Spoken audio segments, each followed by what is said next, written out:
3।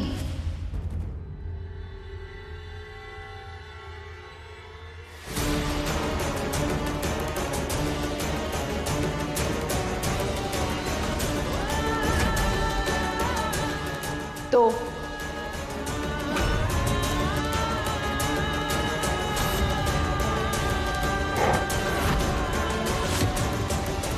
1।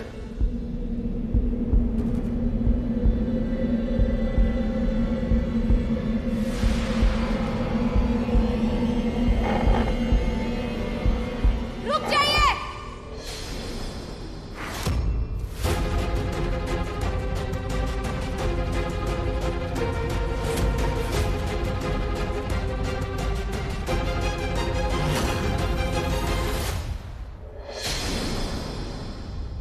नीलकंठ जी निर्दोष है।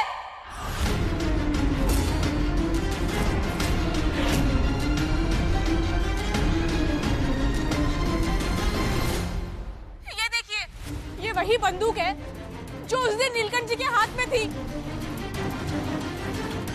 और ये बंदूक नकली है।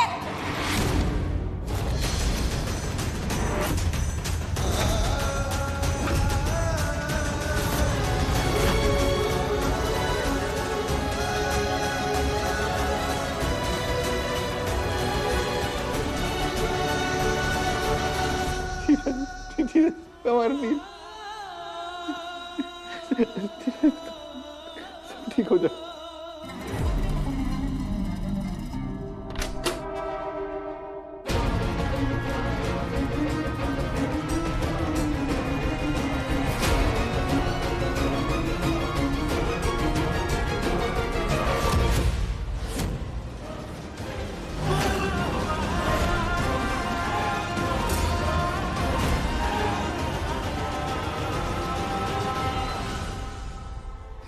बच्चे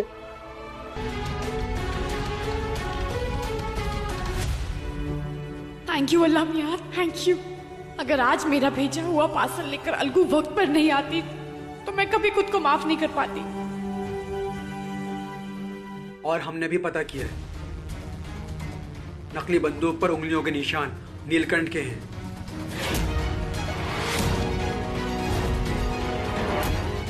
देखा तुमने? सुन रही हो तुम? मैंने कहा था ना तुमसे कि मैंने तुम्हारे बाबा का खून नहीं किया, वो बंदूक नकली थी।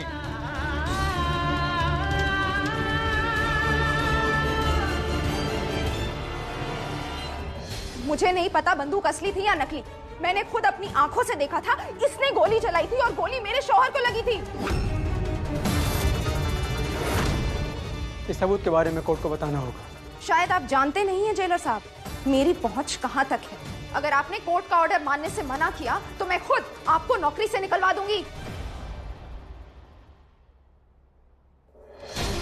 कहीं मिसेस बेग के दबाव में आकर जेलर साहब नील को फांसी देने के लिए तैयार हो गए तो मैं नील को कैसे बचाऊंगी?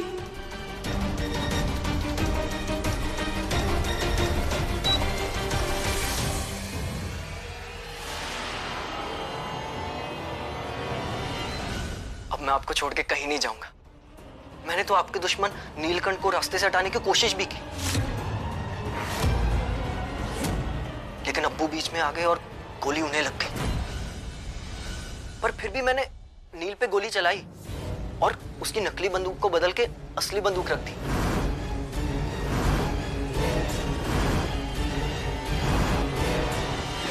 ताकि लोगों को लगे उन्होंने वाकई एक दूसरे का कत्ल कर दिया।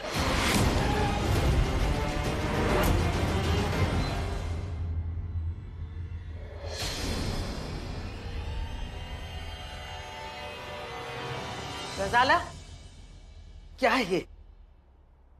इसका मतलब ये हुआ कि अकरम और तुमने मिलकर मेरे राहिल को मारा था? नहीं नहीं बड़ी अम्मी, ये आप कैसी बेतुकी बातें कर रही हैं?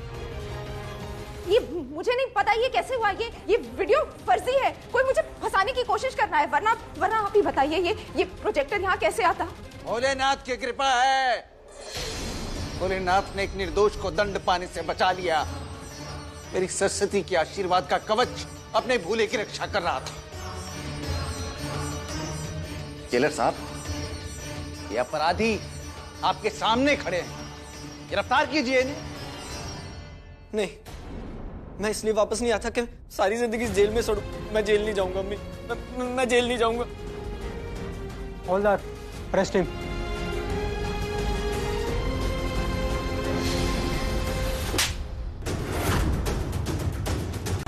चाहत, चाहत आंखें खोलो। चाहत क्या हो गया तुम्हें? चाहत,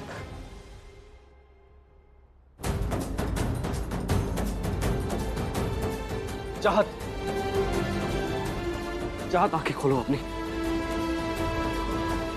चाहत, क्या किया तुमने चाहत के साथ? हट यहाँ से। मैंने कुछ नहीं किया। अरे दादी अम्मा मेरी बात सुनिए। अरे अरे मेरी बात तो सुनिए आप।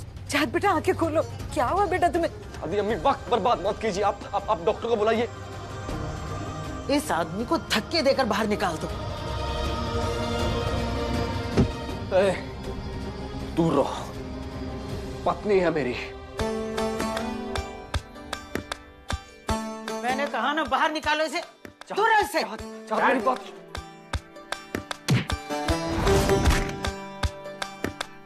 इश्क दी बाजियां जीतियां नहारियां जान से लग गई जान की यारियां गिन के देख बदन पे नील दिए हैं इश्क ने बड़े जो हाथ पे छाले छील दिए हैं इश्क ने वे मैं सारे दुख से तेनू नहीं दसना लगिया वैसे जबरदस्ती नहीं कर सकते। चाहत, चाहत, चाहत तुम्हारा प्यार भले ही झूठा हो, लेकिन मेरा प्यार झूठा नहीं है। तुम्हारे लिए प्रार्थना करूंगा मैं।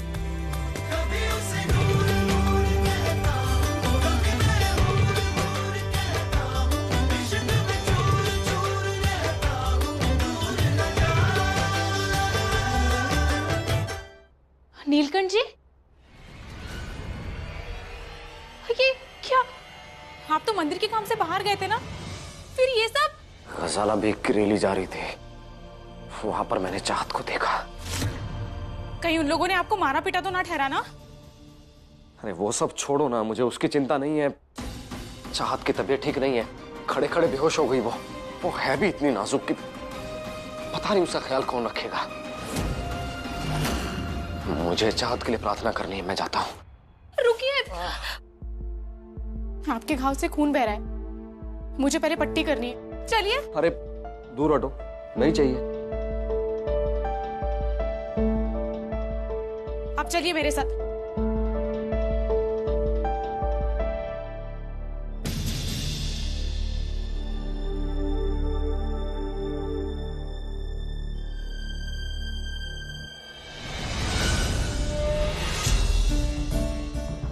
ये इतनी आसानी से उस लड़की को भुला नहीं पाएगा। इसके लिए मुझे कुछ करना होगा।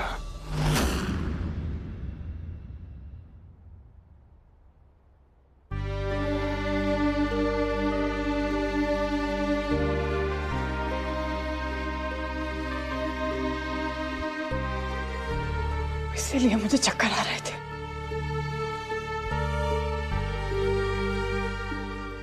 प्रेग्नेंट। मैं मां बनने वाली हूँ।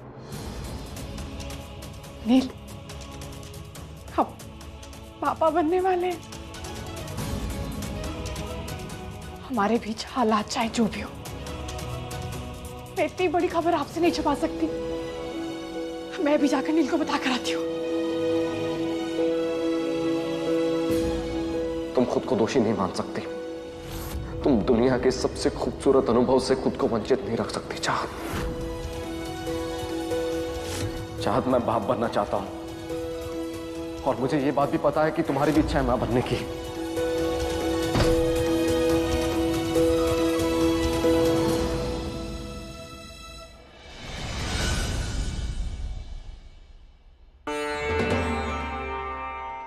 कब आप यहाँ पर? एक वचन मांगा था तुझसे, तुझसे वो भी नहीं निभाया गया। मैं नील के सर पर हाथ रखकर कसम खाती हूँ, मैं हमेशा के लिए नील की जिंदगी से दूर चले जाऊंगी। ऐसा क्या किया है बाबा मैंने? ऐसा कुछ नहीं किया तो तुझसे मिलने के बाद नीलकंठ घायल अवस्था में घर क्यों लौटा? नहीं हो पाएगा तुझसे।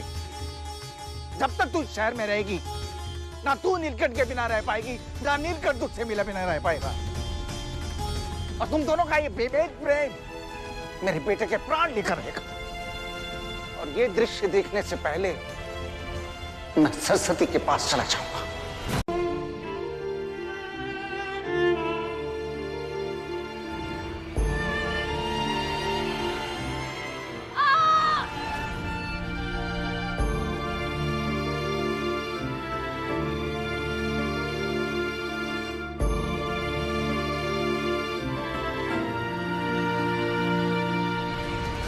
बिटिया चक्कर आवत है।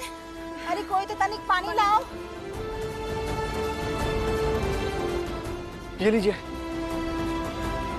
कौन है, क्या हुआ?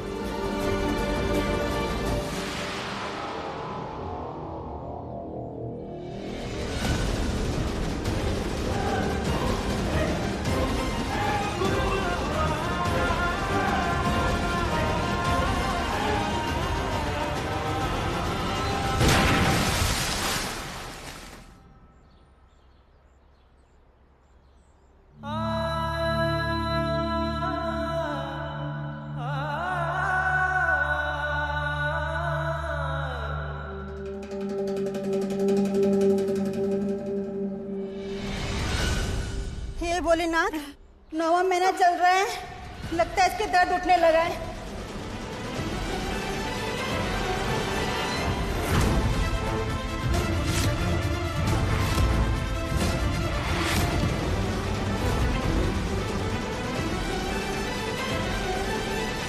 अरे बेटी, ऐसे हालत में अकेली कहाँ घूम रहे हो?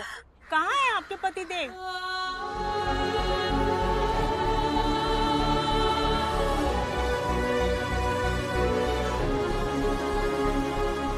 मैं यही हूँ। ये मेरी बीवी है।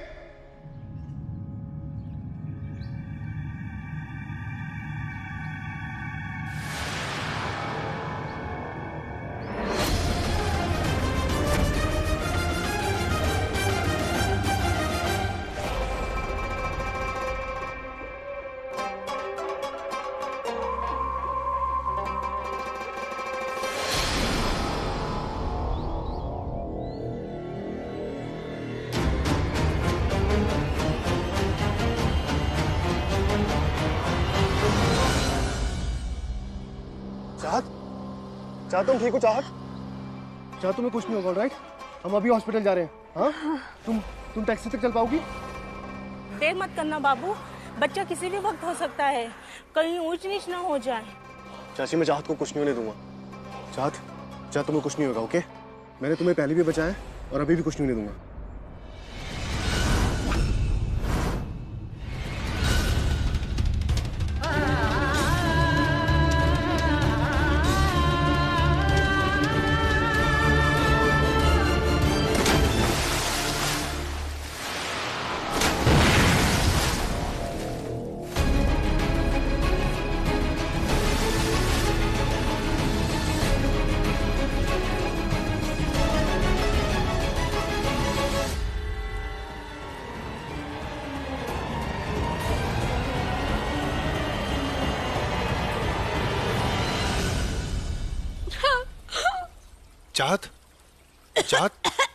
चाहत, तुम ठीक हो ना? चाहत, थैंक यू अल्लाह मियां, thank you so much. Thanks Sahil. Neel की जिंदगी से चाहत के नाम का चैप्टर खत्म करने का सिर्फ यही तरीका था, क्योंकि मैं जानती हूँ ना नील को मुझे ढूंढने के लिए पूरी जिंदगी इधर उधर घूमते फिरते।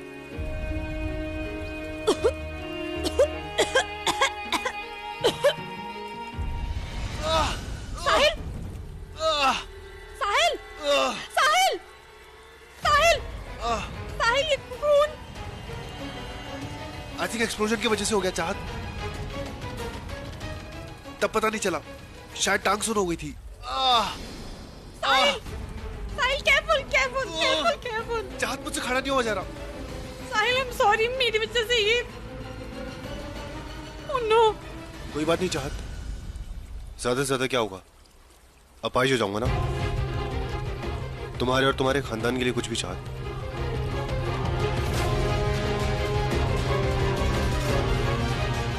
साहिल चलो प्लीज प्लीज उठने की कोशिश करो।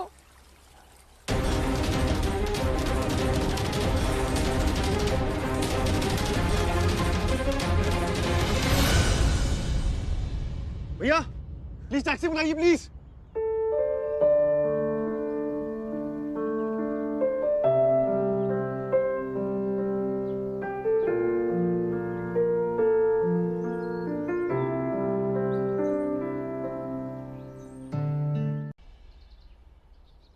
अलका माँ, जनेऊ तो पहन दिया, अब भिक्षा मांगने जाना है ना।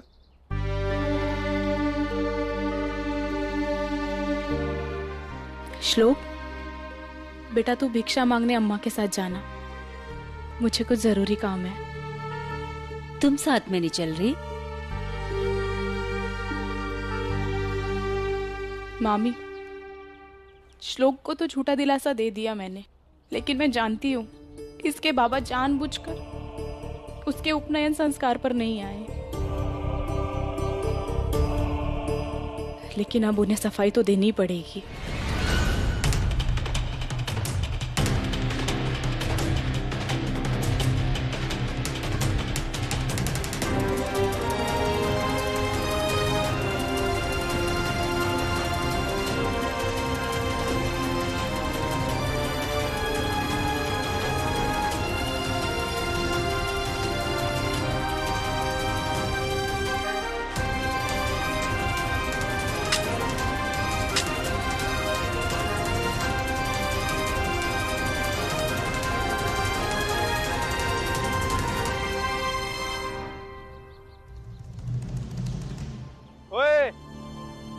पौधे की आधी जड़ें जमीन से बाहर दिखाई दे रही हैं।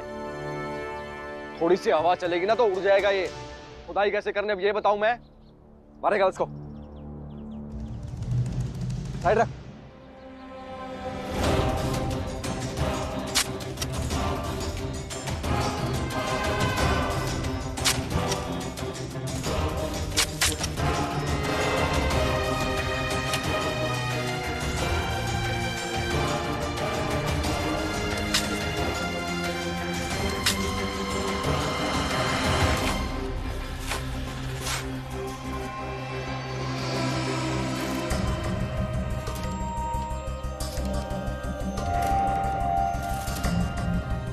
सबने जितने भी गड्ढे खोदे उनको वापस भर दो। उन सबकी खुदाई ये करेगा।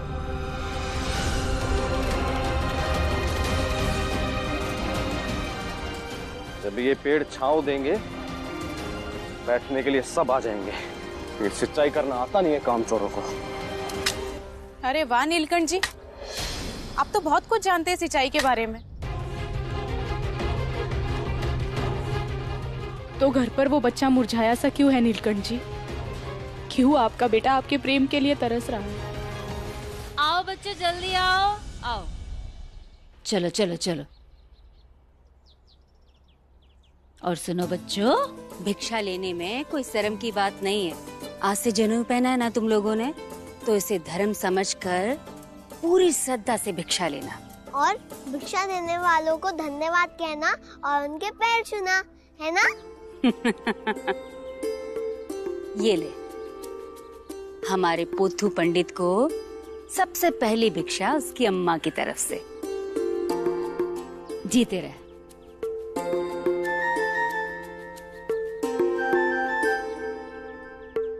अब बच्चों मेरे लिए भी तो जगह बचाओ, मैं भी चल रही हूँ तुम लोगों के साथ। वहां बैठ जाओ।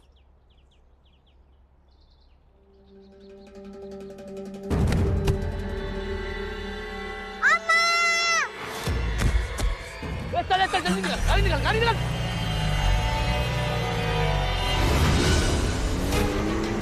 भैया रुको, कोई बचाओ। ये ड्राइवर नहीं है, ये तो बच्चे उठाने वाले लोग लग रहे हैं। कोई है, बचाओ। या अल्लाह, पता नहीं कहाँ चली गई है ये लड़की। कहकर गई थी कि शाम से पहले वापस आ जाएगी। असर की अजान भी हो गई है, अभी तक वापस नहीं आई। इसके फ्रेंड्स भी आ नहीं दिख रहे।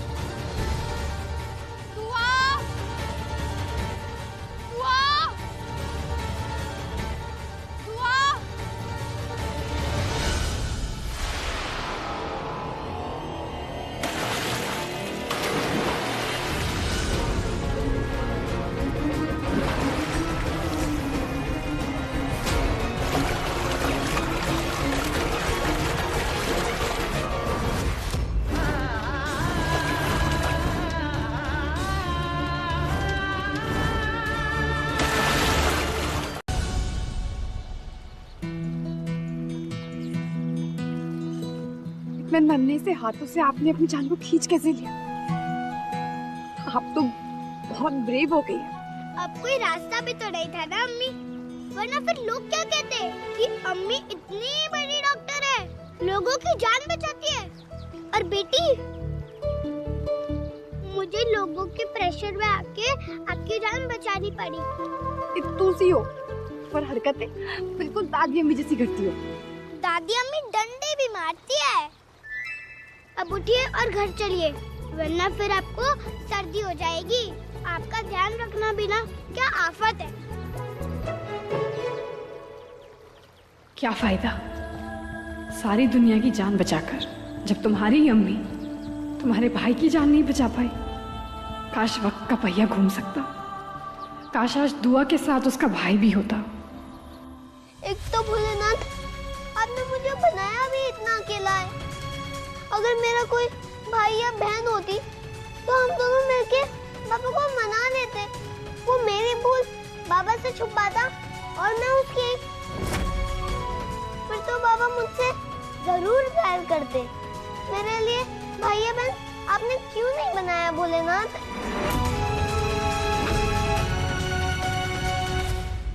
मैम, कुछ प्रॉब्लम तो नहीं है? मैंने अभी चीखने की आवाज़ सुनी है। मैं लाइफगार्ड हूँ यहाँ का। लाइफगार्ड अंकल, आपकी तनख्वाह कितनी है?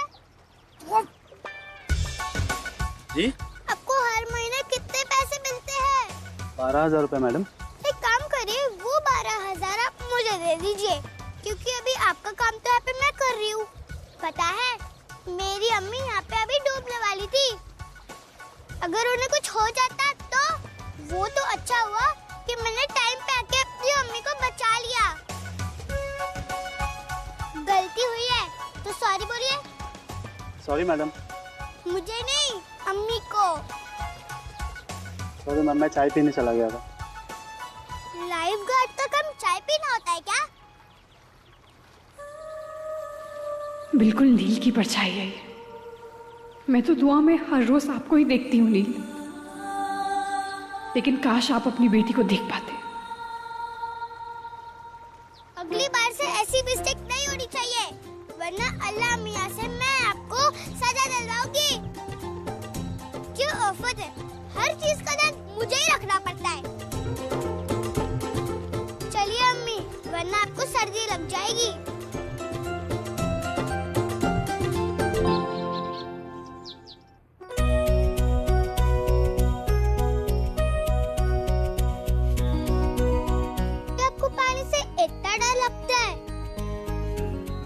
पानी के पास जाती क्यों है? जिद करने की आदत कभी जाएगी या नहीं आपकी? सर्दी लग गई तो रात भर करते रहेंगे, फिर मेरी नींद खराब होएगी। अब लेकिन दुआ। चलिए, एक मेरी बात तो। जल्दी पीजिए, जल्दी पीजिए और जल्दी से तौबा कीजिए, वरना अल्लाह मियाँ और मुझे दोनों को गुस्सा आ जाएगा। अच्छा, तौबा तौबा मेरी जान, अम्मी फिर से ये गलती नहीं करेगी। ओके? थक गई हूँ मैं। आखिर इतनी छोटी सी बच्चे के नाजुक कंधे कितनी जिम्मेदारी उठाएंगे। चलिए, अपना हाथ दीजिए, देखती हूँ बुखार है या नहीं।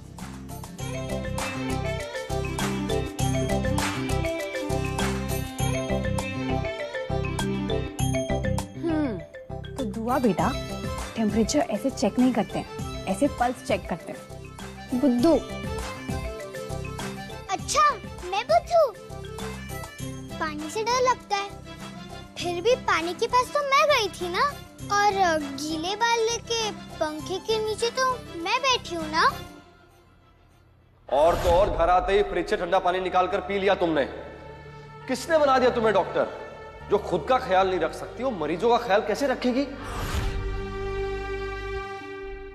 मैं तो जाके बोल दूंगी आपके सारे पेशेंट्स को कि मेरी अम्मी से दवा ना ले। इन्हें तो सर्दी से बचना भी नहीं आता।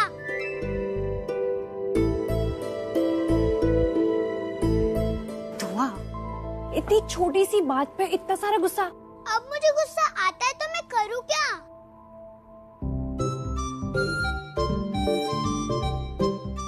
अगर आप बीमार हो जाओगे तो मुझे बिल्कुल अच्छा नहीं लगेगा। लेकिन अब तो दुआ ने मेरे बाल सुखा दिए, तो अम्मी बिल्कुल बीमार नहीं पड़ेगी। और अम्मी ने गुस्सा भगाने के लिए क्या तरकीब सिखाई है आपको?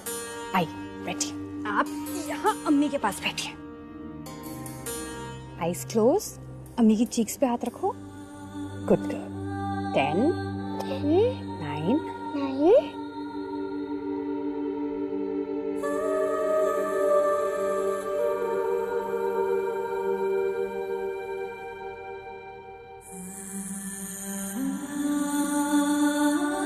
3 2 1।